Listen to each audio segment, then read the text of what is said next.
trying to get money, influence, and power is one of the hardest things people have to do. It takes unwavering drive and hard work.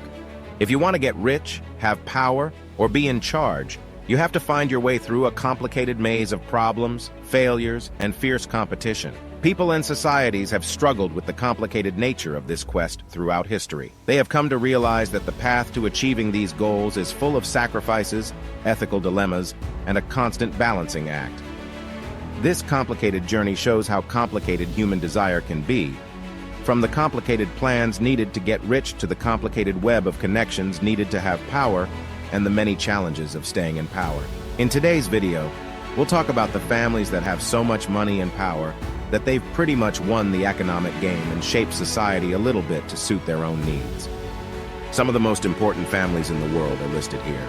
Rothschild family. If you know anything about conspiracy ideas, you've probably heard of the Rothschilds. From the most unlikely to the most likely, the Rothschilds were involved in some way. I mean, if you believe the first page of Google, the Rothschilds control everything, from every central bank in the world to even the weather. Who are the Rothschilds, and why do they have a crazy net worth of $400 billion? Are they from another planet or just some very rich people? Well, they are a German family with a long history in foreign banking and finance. They became famous all over the world at the beginning of the 18th century, and then set up businesses all over Europe. The Austrian government even gave them the title of royalty. So yes, they are very rich, but you probably already knew that. The Rothschild family's rise to power in history began with Meyer Rothschild, who was very good with money and became a well-known banker around the world. He put his 5 kids in charge of the major financial centers of Europe. They were able to respond to the Industrial Revolution while Europe's economy was growing, which gave them a monopoly-like position in the trade of oil and metals around the world. The Rothschilds had so much money and power that they could lend money to whole countries. Their clients weren't just rich lords. Instead, they were giving billions of dollars to whole countries. In 1825, they gave the Bank of England enough coins to keep the market from running out of money. They gave loans to France after it lost to Prussia, and they gave the British government a £4 million loan after it had just asked for it. They were, in a word, riding high on that money. The family is a wealthy powerhouse now, but they do it in a more low-key way. They spend their money by giving away a lot of art to charity and not showing off their wealth, especially after their surrealist party in the 1970s, which I'll never forget. There is no question that the Rothschild family is very powerful, influential, and mysterious, which is why there are so many conspiracy theories about them. But conspiracy theorists are the ones who will decide if they killed John F. Kennedy or are working against climate change. The Windsor family is probably one of the most well-known and powerful royal families in the world. Its branches have spread all over Europe, and its influence actually goes around the whole world. If that doesn't make you want to find your own Windsor child to marry, just wait until you hear how rich the new British royal family is. George, Charlotte, and Louis, Prince William and Kate Middleton's 3 children, don't just live in luxury, they also make money. Prince George is already worth $2.8 billion, while his sister Charlotte is worth $4.3 billion. They've already reached the tens place. The Windsors don't just rule over a country with a $2.7 trillion GDP. Their impact goes far beyond Scotland, Northern Ireland, Wales, and England. It reaches every continent, even Antarctica. Some of these countries are the South Pacific island of Tanna, where people thought the Duke of Edinburgh was a god, and Canada, where the $20 bill shows a picture of Queen Elizabeth. You might find that odd, but did you know that Queen Elizabeth owns 1/6 of the land on Earth? She will, of course, show up on a few bills. The Queen owns more than 6 billion acres of land and is the head of state of 16 countries. This makes her the biggest landowner in the world. These countries are part of what is called the Commonwealth realm. Some of them, like Australia, New Zealand, and Canada, are some of the richest places in the world, which means that the Windsor family is worth an estimated $25 trillion. That's a lot of strength. Even though the Windsors are in charge of a constitutional monarchy, that doesn't make them any less powerful. I mean, some people actually have tattoos of the royal family. I'm talking about drawings of Queen Elizabeth on their bodies that will never come off.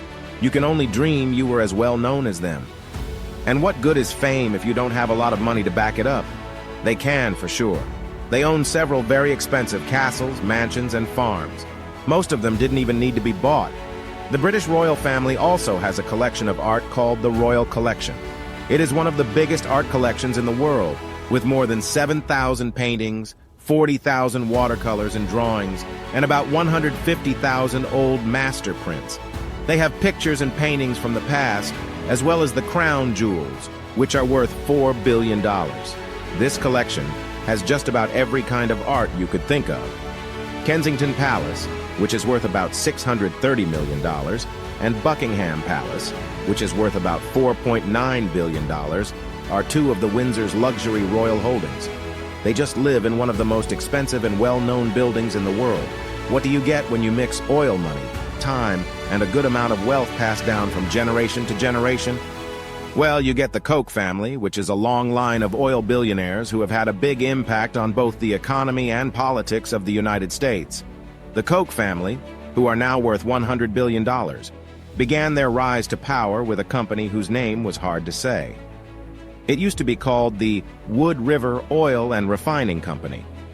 Thankfully, it was changed Koch Industries to honor Fred Koch, who was one of its first employees. His two sons, David and Charles Koch, ran it.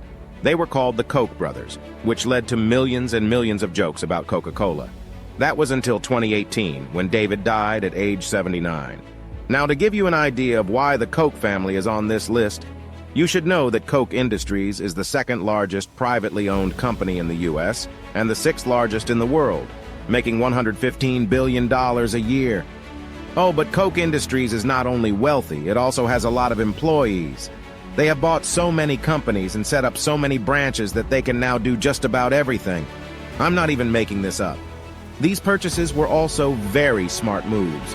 One of them is the $22.5 billion purchase of Georgia Pacific, which makes and sells paper and is one of the biggest companies in the world. They sell a wide range of home goods with well-known brands like Brawny, Angel Soft, and Vanity Fair. They also spent $7.5 billion to buy Molex, a company that makes electrical parts, and they work with the U.S. National Guard as well. That's paper, power, and security. The Koch family is ready for any kind of end of the world. Not only are they rich, but they also spend a small amount of their money to make sure the country's politics are just the way they want them to be. It turns out that you don't have to be a king or queen or even hold a political job to get a few politicians to speak your language. If there is one thing, though, that the Koch family really cares about, it's real estate. They bought a hotel and casino on the Las Vegas Strip for a lot of money, but that was just the beginning. They want to buy more hotels and other assets related to hospitality. At this point, they are just trying to fill a bingo card with industries they can take over. Walton family. This family is so rich and powerful that they have a net worth of $169.7 billion, which is crazy. They also own a company that is so big that its net worth is bigger than the GDP of some countries. Still, no one talks much about them. You've heard of Walmart, right? I'm familiar with Walmart. Everyone has seen memes. But did you know that there are about 10 Walmart stores in 24 countries that hire about 2.2 million people? I sure as heck didn't. In 1962, Sam Walton opened the first Walmart. Over the years, it grew to become the most profitable company in the world, making more than $540 billion in sales. The Waltons became the richest family in the United States as a result. Let me tell you something. Walmart is so strong that just being in a town is enough to wipe out any competition. In a few years, about half of a small town's retail business will be gone if a Walmart starts there. Fell at the feet of this big box store. Obviously, the number of people who shop at Walmart is a joke. It is popular with almost everyone because of its low prices and wide range of goods. It serves about 220 million customers every week.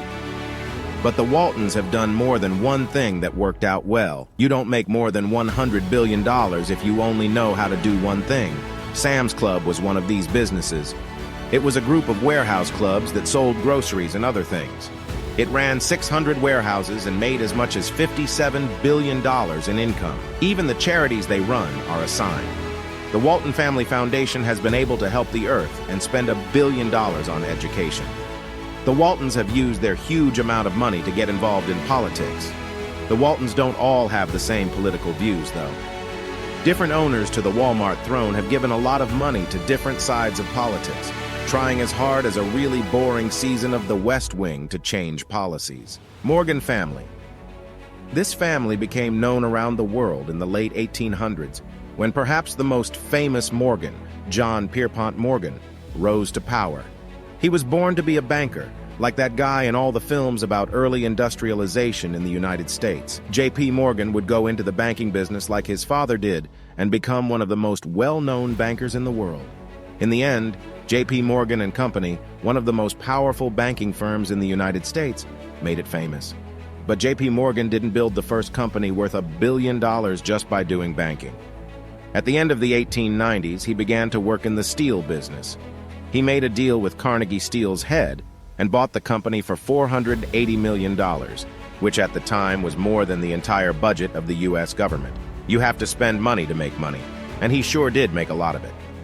In 1901, J.P. Morgan united his steel companies to make U.S. Steel, a company worth $1.4 billion. This put him at the top of both the banking and railroad industries. For good measure, he also owned 60% of the steel business. Not to mention that he was on the board of directors for 48 different businesses. This gave the Morgan family a huge amount of political and economic power all over the world. J.P. Morgan was a member of a number of prestigious social clubs, where he got to know some of the most important men in society. He even started his own club, which he called the Metropolitan Club. It was full of important people, like Cornelius Vanderbilt, who was also a billionaire. Morgan got to be so rich and powerful because he was a very smart and honest trader. And no, he wasn't trying to be funny. He was the description of a cutthroat. He pushed his competition out of the way, beat them in a race, or just bought them out. After J.P. Morgan died in 1913, he left behind what would become the biggest bank in the United States, with assets worth $3.7 trillion. Since it has bought so many banks over the years, J.P. Morgan Chase is now the biggest bank in the world in terms of market value. What else could you expect from a family that is so powerful that it controls the U.S. gold supply and puts together a group of bankers to keep the economy of a whole country stable?